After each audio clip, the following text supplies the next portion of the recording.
अगर आप चाहते हैं जवाहरलाल रसीला एंटरटेनमेंट का ऑडियो वीडियो सबसे पहले आप तक पहुंचे तो हमारे चैनल को सब्सक्राइब करें और साथ ही साथ बेल आइकन के बटन को जरूर दबाएं।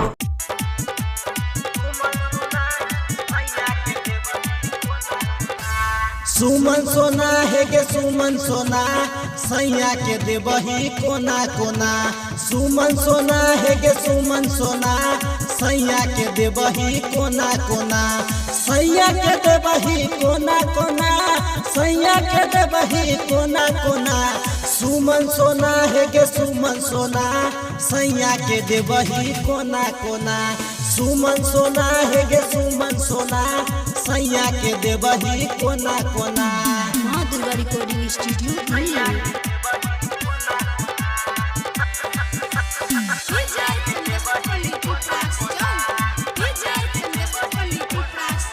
हे गे सैया तोहर कर तो राती में प्यार गे देहिया के पूरा उ दे तोला सार गे।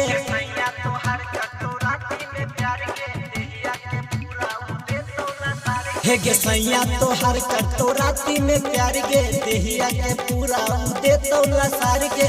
कहै छौ एने आजो कोना कहै छौ एने आजो कोना। सुमन सोना है गे सुमन सोना सैया के देबही कोना कोना। सुमन सोना है गे सुमन सोना सैया के देबही कोना कोना। सुमन सोना है गे सुमन सोना सैया के देबही कोना कोना।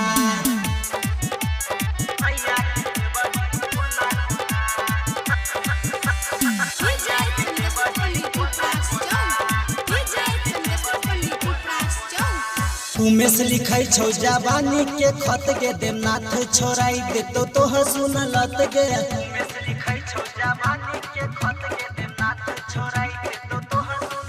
हे गे उमेश लिखै छौ जवानी के खत गे रजुआ छोड़ाई दे तो तोहर सुन लत गे।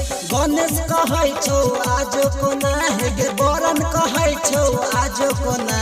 सुमन सोना है गे सुमन सोना सैया के देबही कोना कोना। सुमन सोना है गे सुमन सोना सैया के देबही कोना कोना। सुमन सोना है गे सुमन सोना सैया के देबही कोना कोना। हमरा ने देबी गे।